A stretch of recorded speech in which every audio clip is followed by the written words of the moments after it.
Another chapter will be added to the EU versus NA rivalry. The results of today's best of 5 could cause a whole continent to cheer or cry out in despair. We'll see how Fnatic and Cloud9 perform under the pressure. Reckless and his squad looking confident as they prepare for the series ahead. Hello, everyone. I'm James Ash Patterson, joined by Indiana Frosker in black, Chris Papa Smithy Smith, and Joshua Jatt Leesman for the second semifinal day and the last day here on this desk. We got a swift 3-0 yesterday after some very close, tight-knit quarterfinals. What were your impressions coming off of that? I wish it would have been longer, mainly so there would have been more to distract me before today's games. I know the anxiety levels are nuts. Because I want them to start right now. The countdown timer is just taunting me of this is how long we have to wait until the opening ceremony. We've never been this invested before. It's an auspicious day, right? Auspicious day is the exact fitting of NA versus EU, first time since, season 1. This is very much a trend-setting day, and you think about yesterday, the only thing you really take away is one of the shortest series of all time when it comes to a best of 5. Which makes Invictus Gaming look quite scary when we preview that finals matchup. But yesterday, Invictus proved they deserved a shot at the Summoners Cup after taking down G2 Esports in convincing fashion. All that's left to be seen is who IG will face in Incheon with today's semifinal brawl between Fnatic and Cloud9. And that performance is exactly the kind of stuff you want to see if you're an Invictus Gaming fan in a swift 3-0 over G2. Yeah, last hope for the LPL. Invictus Gaming came out swinging and ripped that gap open. Just to remind everyone that, hey, it's not over yet. There still is a shot that an Eastern team takes the finals, and it was really the Shy and Rookie popping off. Yeah, and one of the themes of this World Championship has been play your game. Just turns out that IG's game has been solo lane dominance the entire year, and that actually feels like the trend for a lot of the teams that have made it this far in the tournament. So IG definitely showed up and proved their worth yesterday. I mean, you say play your game, Jatt. It was very much a single-player game by the Shy. He basically went in, rolled through, and it was just disgusting the amount of damage he was able to pull out. I mean, with that, considering tonight's series, we have the potential for our finals to be 2 teams from the same group in Fnatic and Invictus Gaming. That is, of course, if the Europeans reign supreme tonight. It kind of feels like the crash course, if you will, Fnatic and IG getting that best of 5, and like you're saying, unless the usurpers of Cloud9 decide to throw a spanner in the works. And while this is no doubt the highest stakes clash between these 2 teams, it's far from the first time that they've ever faced off. Cast your mind all the way back to 2013 Worlds quarterfinals, where Fnatic prevailed 2-1. Yeah, you'll see some familiar faces here. Sneaky was in this match. Reckless actually wasn't old enough to play at this time, but Soaz was in the Fnatic starting lineup. And Puja was in this game. It was a Kassadin that went legendary in Game 3. Ended up being a 2-1 win overall, a very nail-biting one. They've met many times subsequently after that, but actually the ledger is a good one to read for C9. Right, 7-3, I believe, an all-time record between these teams. So although the last time at Worlds they met in a quarterfinal, C9 fell down a spot, they do have that overall record. And I feel like you can feel good if you're both an NA and an EU fan, because it is these 2 historic organizations. As the international ledger shows, it's been these 2 have really been the top benchmarks of Western performance. Yeah, and this is the most meaningful matchup they've had. I'd say the other most meaningful matchup was that 2013 quarterfinal, because they're in the same group in 2015. They went 1-1. C9 2-0'd them at Rift Rivals. C9 beat them at Battle of the Atlantic. But what are you saying, Jatt? Those have different importance levels than World Championships, and the semifinals with a spot in the finals for the first time for a Western team since 2011. That's way more meaningful than everything else put together. Yeah, without a doubt. All that mounting to today's series where the pressure has never been higher for either of these teams. I guess my question is, for which team is it higher? Let's start by talking about Cloud9. And the thing is you would think that if this was an LCK team, if this was an LPL team that Cloud9 were facing, that almost there'd be no pressure. You know, they'd be like, we're past quarterfinals, we're in the semifinals, this is basically a victory lap, doesn't matter if we go out here. But because it is Europe, and because there is such an intense rivalry, I feel like there's more pressure than necessary, but still fairly easy coasting for Cloud9. From 10th place to semifinals at Worlds, like, these guys are coasting through. If you can remove yourself emotionally, I get that thought, but at the end of the day, they've already set a record, right? We're seeing C9 into the semifinals. That's a meaningful achievement, yes, but you never want to rest on your laurels. You're already saying, all right, we're not facing an Eastern team in the semifinals like G2 had to. We're in our best position to actually make it to the grand final. There may never be a better table setting than what C9 see today, and that must make them optimistic that this could be another defining day. Yeah, certainly hungry. And personally, I've always kind of hated the NA defeatism when they go into the bracket stage, where they go into a quarterfinal and they say, well, we made it this far, but there's no way we're beating Samsung White. Like, this year, We saw Cloud9 knock Korea out of the tournament by 3-0ing Freak of Freaks, and we saw Fnatic knock EDG out of the tournament. So they've already beaten the previous teams that sometimes they go and say we can't beat. So there is a sense of hope, I think, for both regions. But it has more pressure? I think the favorite has more pressure, and I do think the favorite is Fnatic. That's where I was getting at, to land on Fnatic and the fact that they as well have some pressure mounting. When it comes to the pressure, though, and how it affects him, YoungBuck doesn't care how long this series will go. He's confident that the team will close it out.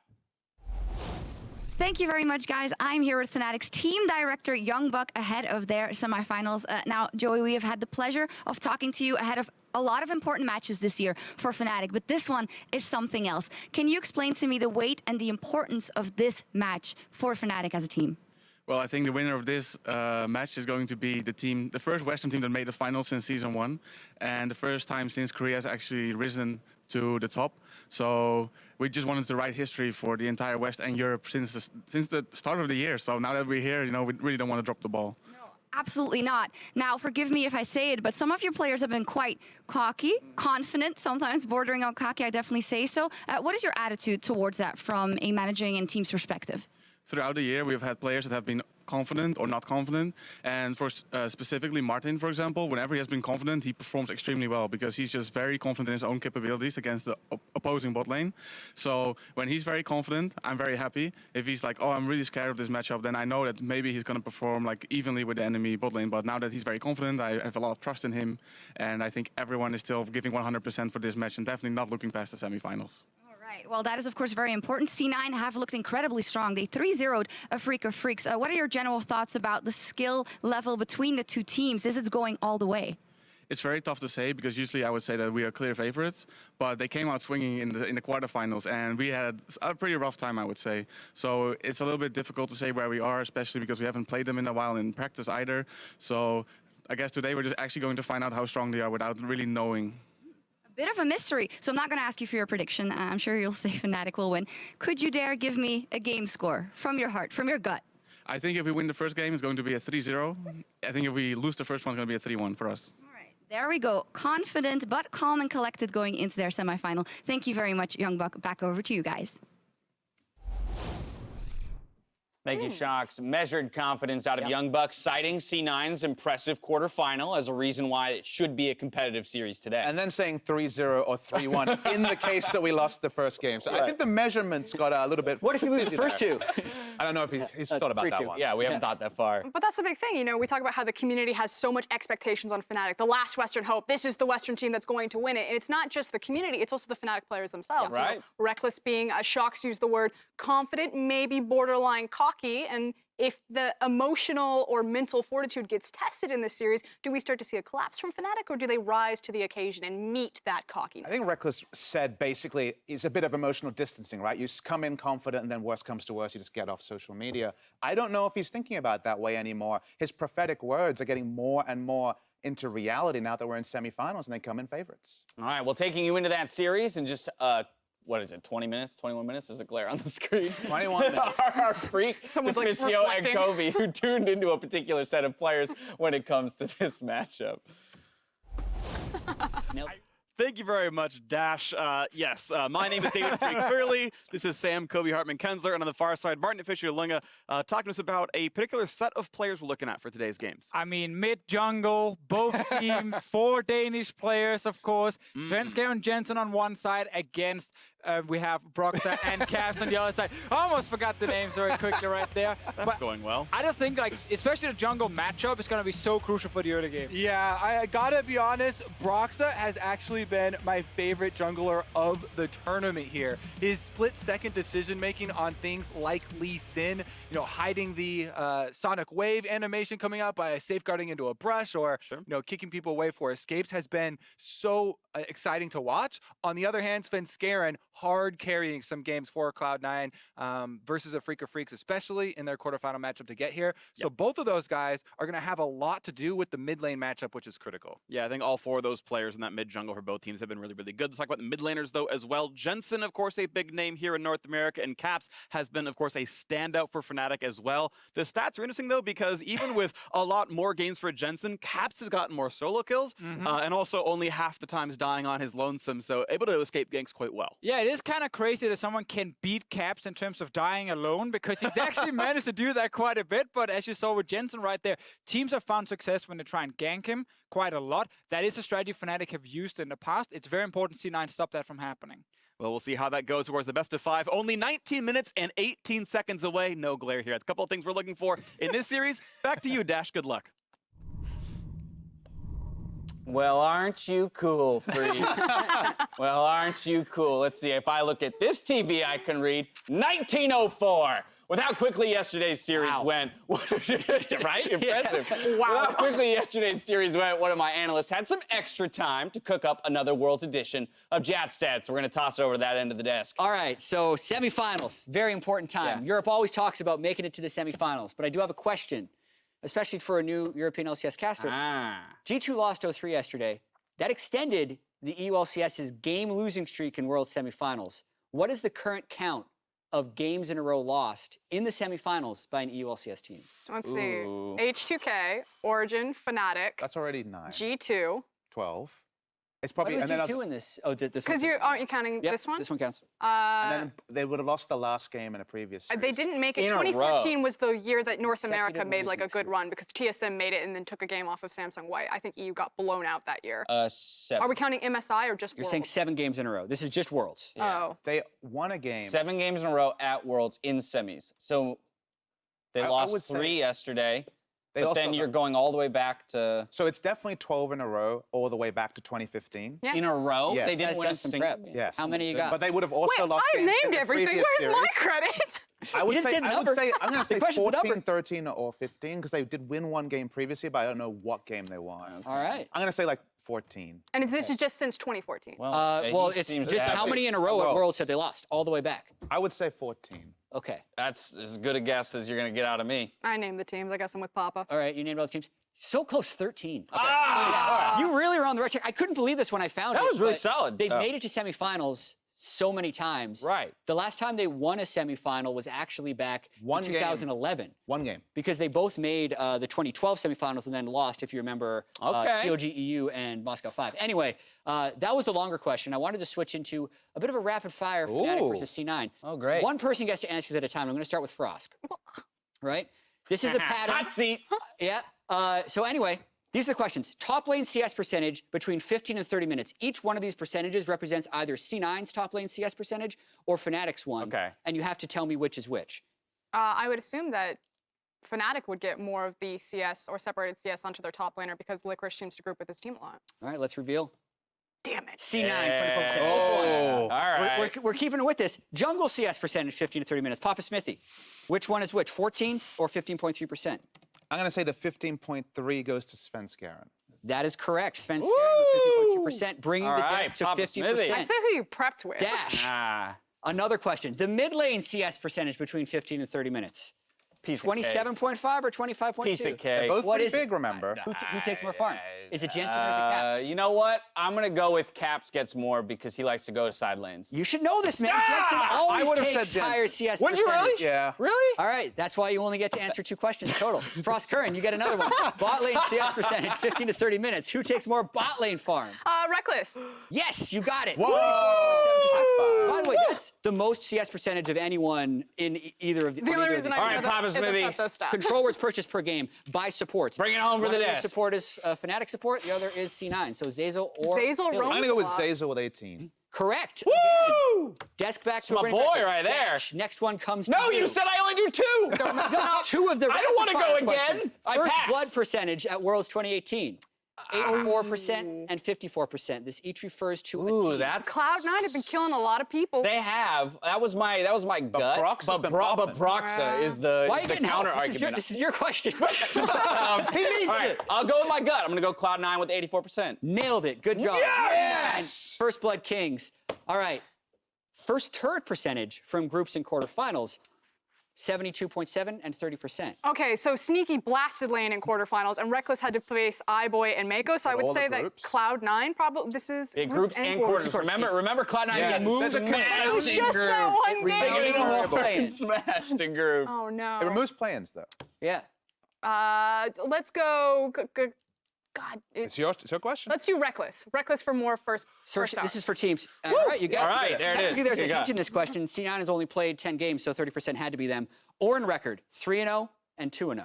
Who's played more Ornn? Soaz has played 3 games. Licorice And I had know he 2 played games more. alone in the quarterfinals. This is for That's teams. Yeah, This but we were isn't looking even at individual players. Bwippo as well has Orin games, and then Licorice Final has question. at least. I think it's Jazz Licorice that stats. plays more. I might get this one wrong, but I'm going But to go wait, but with... it's the whole team, so that could be Bwippo and be. Soaz together. I'll go with C9 being 3-0. Close, but Close. I Close. appreciate it. Thank you. It was the only other option it could have I been. was close, damn it. I was You close. were so close. all right, that was fun. I like that. If you back had and just forth. said the one other I think you has a winning record. That so was you stressful. win in the best of Both teams with a winning record on Orin might be the key to the series. We have to take a break. When we come back, we go over the champions that could tilt the series in one team's favor and recap the roads each have taken to arrive here. We'll see you here in 3.5. Already tilted. I'm already tilted.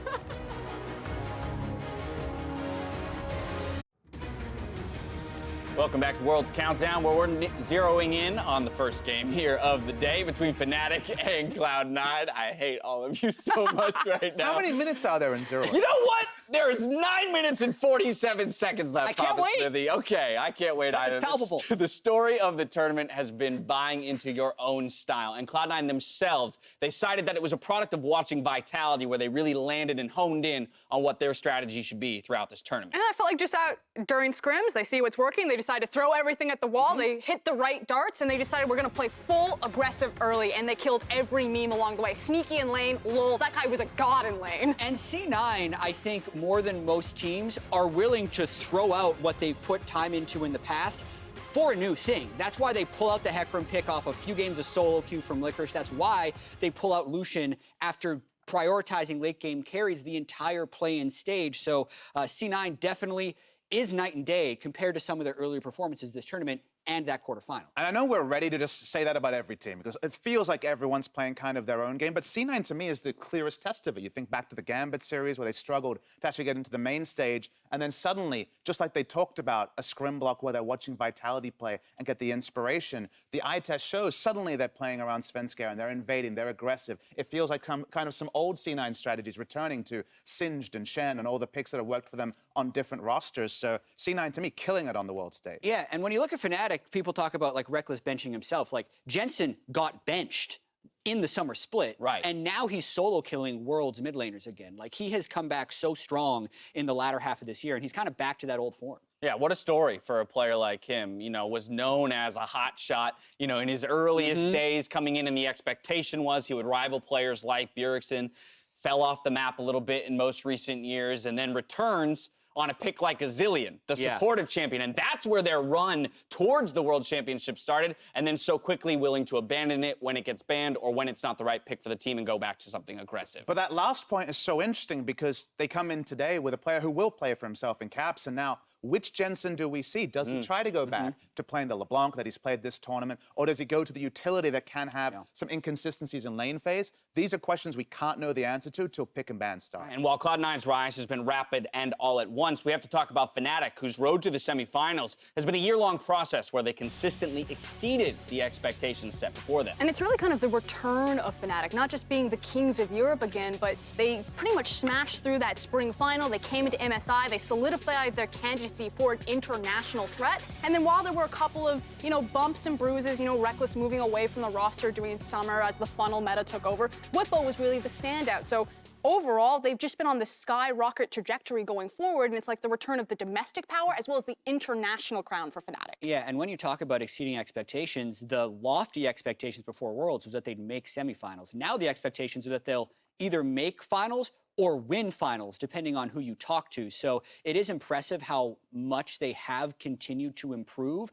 And I think I want to talk about Bwipo in the top lane as well, because that guy at MSI had played a handful of professional games and had to compete against world caliber top laners. And now I feel like he's truly holding his own in the top lane at this championship. I think Bwipo and Reckless have had the biggest words. Like Reckless especially is very much kind of believing in the own hype that he's generated early in the tournament. He knows what to say in the interviews. Say you're going to win Worlds. That's what people want to hear. But it's not just empty. It's just not hot air. It's not empty words. It's actually reality now that they are one of the big favorites for this tournament. Without a doubt. Now, each of these teams have made it to this semifinal with an arsenal of unique champion picks, and top lane has gone through constant evolution throughout this tournament, all the way up until the Victor picks that we saw popping up just this last week. Yeah, and the thing is this is such a hype matchup because you have Licorice popping off in the Ornn, taking the Baron still. You have Bwipo now solidifying himself on an international stage, and Soaz isn't even on this graphic, and when you include him, then it just gets even better. Yeah, and one of those two guys is going to end up having to break. You can't have both of them with a positive CS differential. You can't have two forward percentages that high. Like, both of these guys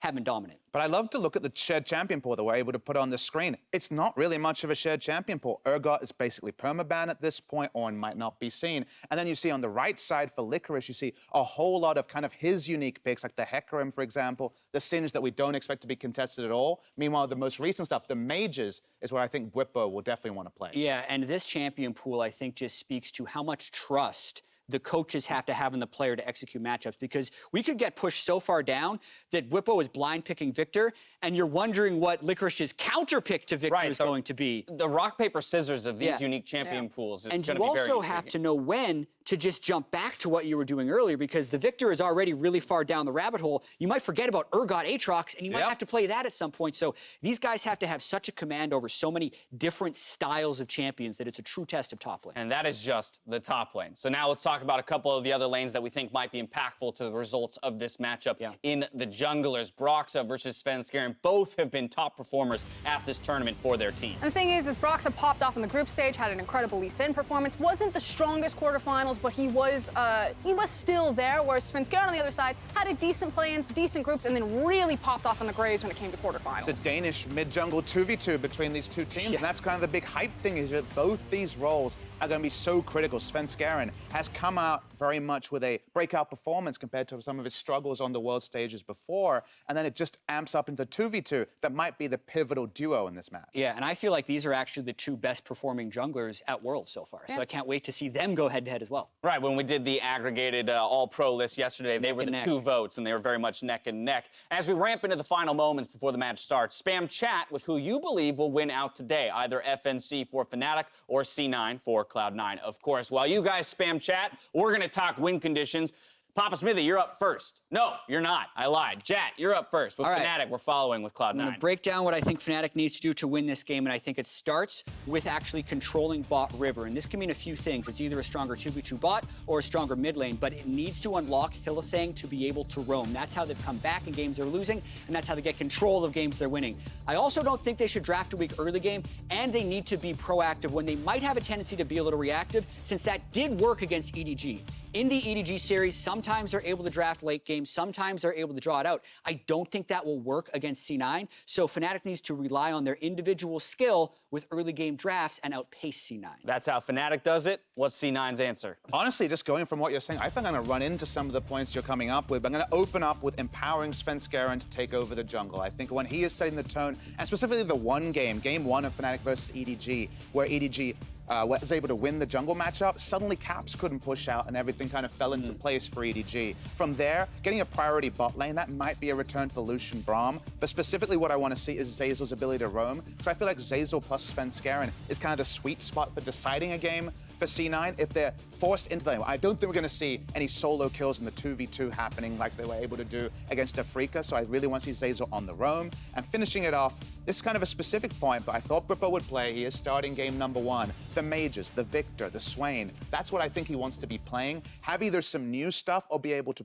put back some of your old picks that will work in lane and not just be forced out, because of course the first pick Aatrox that we saw time and time again against Afrika was really the only one black mark in what was almost a flawless series by C9. A few thoughts on how the teams might actually be able to achieve victory. It's a whole nother animal to perform on the day. So as the chat thinks C9 is going to pick up the victory, I'm going to ask you guys the same question. Who takes it and meets IG in the finals? Frostgren, we're starting with you. And I was really going back and forth on this one. I do feel that it's 50-50. You have Cloud9, who is shown that they have a propensity for this meta. They'll play the early game, they'll dominate the lane phase. On the other side, you have Fnatic, who against Edward Gaming have proven that even if you come at them hard and fast, that they'll survive and they'll get the team fight. I just kept going, but it's okay because Vedius left me this coin. Is that a weighted coin? It is a Danish kroner. Ooh, European coin. Check this one out. And I'm going to flip it, and we are going to see who will win. All right. What'd it land on? Well, it's Fnatic 3-2. 3-2. So it was gonna be 3-2 either way. A six-sided coin? Yeah. Oh, this was the C9-3-0 side. It's close, but She's been playing some 3-2. D&D. It's fine. It's fine. Okay. All right, Papa Smithy, what are you thinking? So again, I had the C9 win conditions. That means I can visualize how C9 win. I can think of those specific scenarios. But my issue is, I feel like every resting scenario, every other scenario, barring some very specific win conditions, it's Fnatic. So I have to go with Fnatic 3-1. I think this will end up being pretty comfortable over the course of the 4 games that I'm putting forward. But I do think the C9, again, have some scenarios where they do win.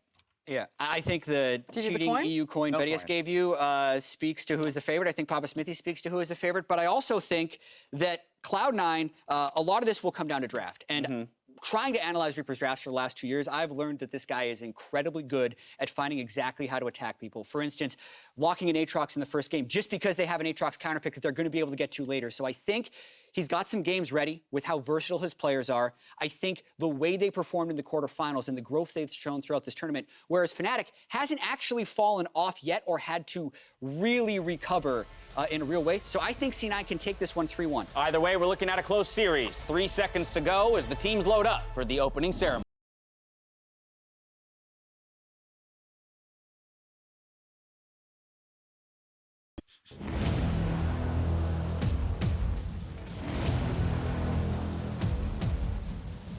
전 세계 리그 오브 레전드 팬 여러분 안녕하십니까?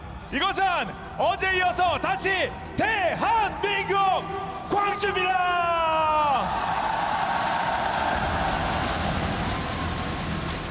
2018 리그 오브 레전드 월드 챔피언십 이제 잠시 후면 NA와 EU, EU와 NA의 사상 첫 서양권 세미파이널이 펼쳐지게 될 텐데요. 그 전에 언제 봐도 반가운 샥스 양에게 마이크를 넘겨보도록 하겠습니다. Here's Shaks.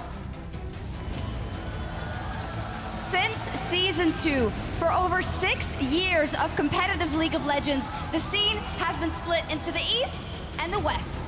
On the one side, NA and EU took stabs at each other, but on the other side, Korea would always win Worlds. Now, over the years, teams as well as fan bases traded blow for blow in terms of rift rivals, in terms of tiebreakers, in terms of imports, all in the hopes of one day proving that they were unequivocally better than their Western counterpart. But all of that bickering pales in comparison to what we have here today. 2 teams, one from NA and one from EU, each striking down all of their opponents to arrive right here in this moment against each other in the biggest rivalry either region could have ever imagined. NA versus EU for the last spot in the World Championship final. Let's meet our teams. They're going to give it to him. Yes, they are.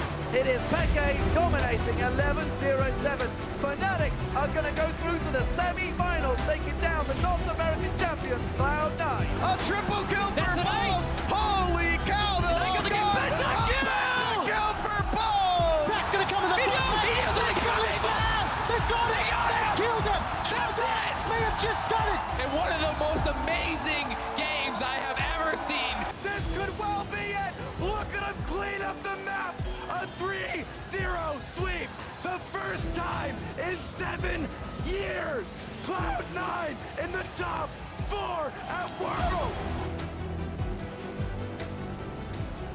자, 여러분 다시 한번 큰 박수로 만나주시기 바랍니다. From NA LCS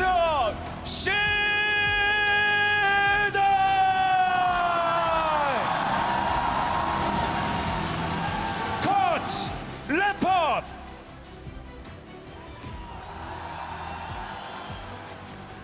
Top Nicholas.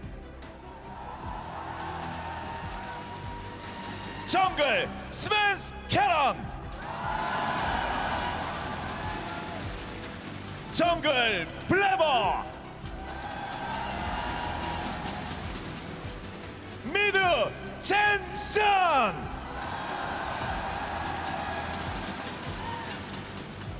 에이드 캐리 스리키,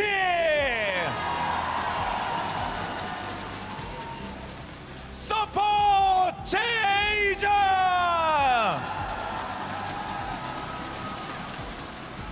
자, 이렇게 C9을 만나봤고요. 이에 맞서는 팀 다시 여러분께 소개해드리도록 하겠습니다. 여러분 화면을 통해서 이 팀을 만나보시죠.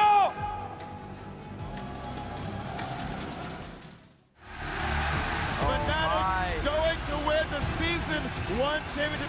Pawn is knocked up in the air so long he may as well have frequent flyer miles. And Fnatic will advance to the semi-final. Reckless and Fnatic, it is so tough. 0-3 in week 1, bounce back week 2, make it all the way into the quarterfinals. But the Cinderella story must come to an end. Fnatic are eliminated from Worlds 2017. Cap is chasing forward. Reckless lets the feathers fly. And the Lovers duo will find a kill. Fnatic will advance to the semi-finals at Worlds. 자, 여러분 역시 큰 박수로 마시고 바랍니다. From EU LCS Fnatic!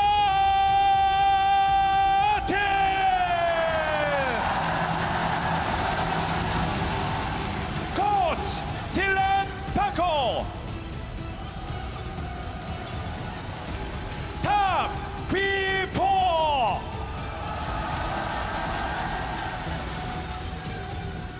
탑 소아즈, 정글 브록사,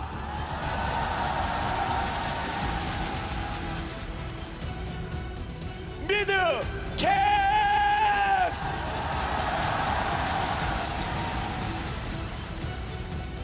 에이드 캐리 레클리스,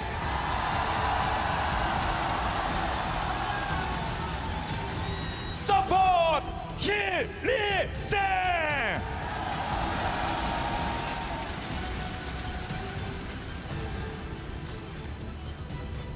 자, 이렇게 플라틱과 C9과 플라틱, 자, 두 팀을 소개해드렸습니다. 여러분, 이 두 팀이 후회 없는 승부를 펼칠 수 있도록 다시 한번 큰 응원의 박수를 부탁드립니다.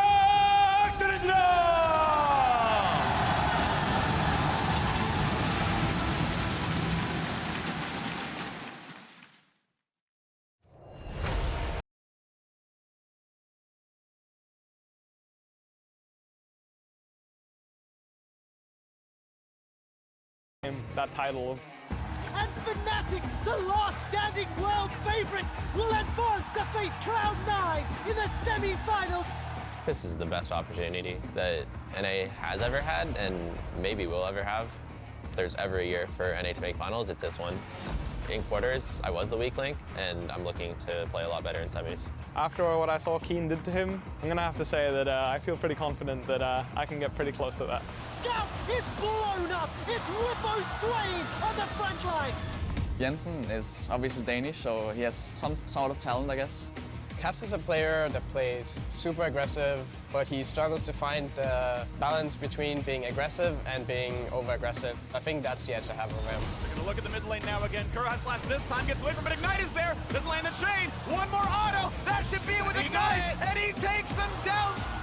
I don't think we have seen a match of EU versus NA mean this much. I really owe my region, I owe my team, I owe everyone to win this match.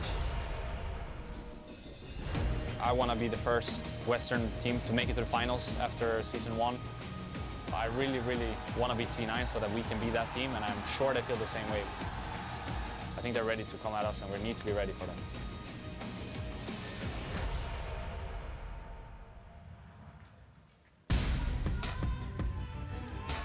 Welcome to Champions